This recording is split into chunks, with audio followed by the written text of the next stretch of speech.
धरती पर इंसान जन्मा और इंसान ने अपना परिवार बनाया। उसी परिवार को जोड़ जोड़कर संसार बना।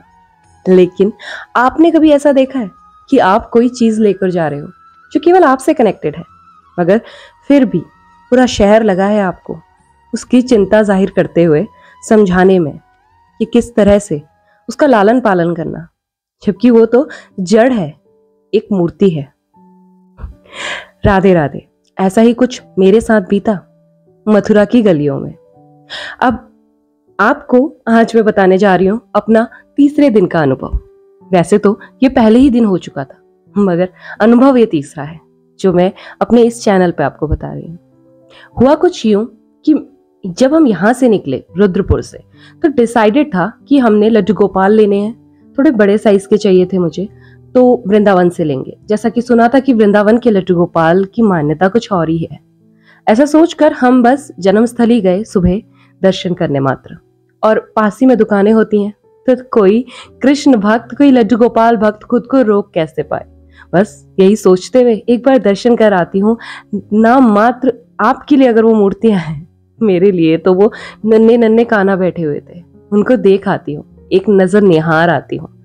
फिर कुछ घंटे बाद तो मेरे पास वृंदावन से वो आने ही वाले थे। बस यही सोचकर दुकान में गई और ऐसे ही लड्डू गोपाल का जो बहुत ही प्यारे थे, मनमोहक सा मुख, पूरे नग्न, लेकिन आंखें जैसे बोल पड़ेंगी, मेरी तरफ देख रही थी, खींच रही थी अपनी तरफ। अब मैं आपको बताऊं, मैंने अपनी बहुत सी कहानियों में ऐसा नैरेट किया है और बस वो नैरेट ही किया है। हालांकि भाव अनुभव करने में ज्यादा समस्या नहीं होती थी, क्योंकि कहने वालों का भाव ही कुछ यूं होता था, मगर खुद से कोई चीज अनुभव की हो उसकी बात ही अलग होती है। बस यूं ही था जैसे वो मूर्ति मुझे ही बुला रही हो। बाहर अनेकों मूर्तियां लगी थी, जिन्हें देखकर उनका मैं दाम भी पूछ रही थी, जिसे वो निछावर कह रहे थे। लेकिन नहीं, कहाँ उन पे दिल रुकना था। मैं अंदर को गई और वो मूर्ति और वो लड्डू गोपाल, उनका विग्रह मैंने ले लिया। कुछ नापतोल करके कुछ घाटा हुआ या फायदा हुआ, इसे कौन सोचता है। जो कृष्ण भक्ति में होता है, फिर बस वो कृष्ण सोचता है। ऐसा सही हुआ, मैंने लड्डू गोपाल वहीं से ले लिए, क्योंकि कहने का अगर आप लॉजिकली देखें तो बात यही बनती है कि जहां कृष्ण का जन्म हुआ, मथुरा जन्मस्थली, वहां से कृष्ण ना लिए तो कहां से लिए। हालांकि उस दुकानदार से मैंने ये भी बोला कि भैया, कृष्ण के 2-4 जोड़ी कपड़े हैं आपके पास रखे हुए, तो मुझे दे दीजिए। उनने कहा, लाला यहाँ से नंगो ही गए थे तो हम कपड़े ना दे सकें, जाइए वृंदावन से ले लीजिएगा, बहुत कपड़े मिलते हैं। यहाँ से आप बस लाला लेके जाइए। और मेरे आंचल में जैसे लड्डू गोपाल को डाल दिया। पहली बार, दूसरी बार मां बनने का अनुभव हुआ, जैसे मेरा खुद का एक बच्चा है ही। लेकिन उसके बाद दोबारा से एक दिन मैंने जीना था एक नई मां के रूप में। अब लड्डू गोपाल को निछावर देकर मैंने अपना बना लिया। उसके बाद उनको उसने अखबार से रैप किया और आगे चल पड़ा। चलते चलते चलते चलते मैंने एक दुकान में रुकी, जहां पर राधे राधे का मेरे को दुपट्टा लेना था। उन लोगों ने लड्डू गोपाल की शायद आकृति ही पहचानी होगी, क्योंकि वो तो न्यूज़पेपर से रैप थे। मुझे कहा कि ये आप ठाकुर जी लेके तो जा रही हैं, ठाकुर को ठाकुर की तरह रखना, हमारी अलवेली सरकार है ये। ये सुनकर जैसे दिल में एक जिम्मेदारी का भाव और बढ़ गया। मैंने कहा, जी बिल्कुल, पूर्ण तरह कोशिश रहेगी।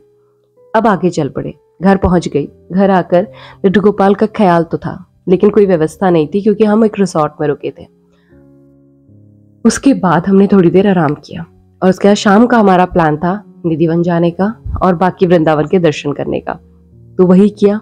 शाम को वृंदावन जाने का प्लान था, लेकिन अनफॉर्चुनेटली धूप बहुत ज्यादा थी, जिसकी वजह से हमने सोचा कि हम आज मथुरा के सारी प्लेसेस एक्सप्लोर करेंगे। और यही सोचकर हम शाम को लड्डू गोपाल को गोद में लेके उनके लिए वस्त्र में ले आई थी। वस्त्र पहनाकर गोद में लेकर गए यमुना आरती पे, ताकि अपने घाट पे वो जाकर वो भी दर्शन करें और हम भी।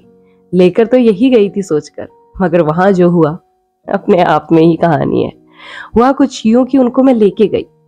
पहले तो पंडित जी ने उनके साथ हमारी अच्छे से पूजा करवाई। उसके बाद एक महिला ने बड़ी भावुक नजरों से मेरी तरफ देख रही थी और कहा, थोड़ी देर के लिए लड्डू गोपाल मेरे हाथ पे दोगे, बड़े ही प्यारे हैं। मैंने कहा, जी बिल्कुल। लेकिन पंडित गुस्सा हो गया, क्यों देवे, ये हमारो लाला है, हम ना देवें किसी को, हम तो देंगे अपने घर पे, जाओ अपने लेके आओ। उन्होंने कहा मैं भी जा रही हूँ लेने के लिए। तो कहा लेके आओ, हम ना देवें। और मुझे बोला ए छोरी, किसी को नहीं देना, ये तुम्हारा लाला है। पहली बार विग्रह को इतने प्यार से किसी ने लाला कहा, बहुत ही अच्छा लगा। मैं कहा जी बिल्कुल। उसके बाद गंगा यमुना आरती शुरू हुई, सब आरती में मशगूल हो गए और मैं अपने लाला को लेके एक कोने पे खड़ी हो गई। तभी एक बाबा 30 साल की उम्र का होगा, मुझे कहा लाला मुझे दिखा। मैंने कहा नहीं, पंडित ने मुझे मना किया है। तो गुस्सा हो गया, जो लाला को गली गली लेके फिरे है तो तेरे को मना नहीं किया पंडित ने, ऐसा बोला। मुझे तो तंग सा लगा और मैंने उसके हाथ पे दे दिए। ऐसे उसने उछाला उसको जैसे कोई नन्हे से बच्चे को उछालता है और कहा कितना प्यारा है। कुछ लोगों ने तो मुझे वहां पर यह भी कहा कि नजर उतार लेना अपने लाला की। पहली बार विग्रह को इस तरह से चैतन्य महसूस कर कर अपने आप में ही गर्व महसूस हो रहा था कि जो मैंने लिया है वो केवल मेरे लिए महत्वपूर्ण नहीं, इस पूरे मथुरा के लिए कितना महत्वपूर्ण है। तभी तो कृष्ण को उसकी जन्मस्थली कहा जाता है। ऐसे ही नहीं जन्मे भगवान, ऐसे ही इस स्थल को नहीं चुना उन्होंने। हक रखते हैं वो लोग, कान्हा को अपना बालक कहते हैं, अपना लल्ला कहते हैं और हर घर में कान्हा पूजा जाता है।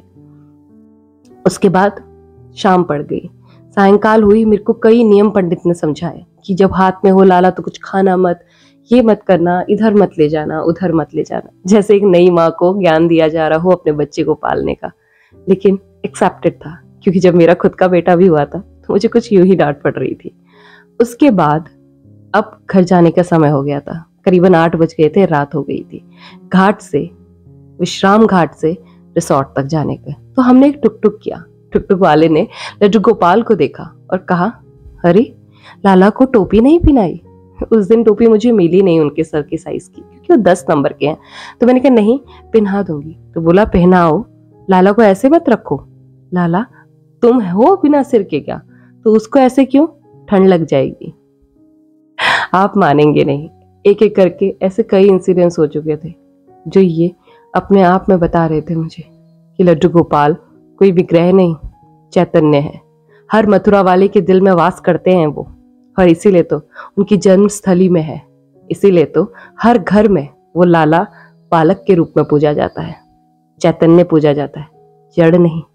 और ये सोचकर, ये सुनकर वृंदावन की मथुरा में कई लोगों के दिल, कई लोगों के भाव मेरे दिल में आके समाए और वहां से लाई हुई कई यादों को आपके साथ मैंने साझा किया। आशा करती हूँ ये मेरा सत्य प्रसंग आपको पसंद आया होगा, और अगर हाँ तो लाइक पे कमेंट, सब्सक्राइब। चलते लौटूंगे अच्छे सत्य प्रसंग के साथ। तब तक अपना, अपने परिवार का ख्याल रखिए। लगे रहिए लड्डू गोपाल की भक्ति में। कमेंट में लिखिएगा। श्री कृष्णा, राधे राधे।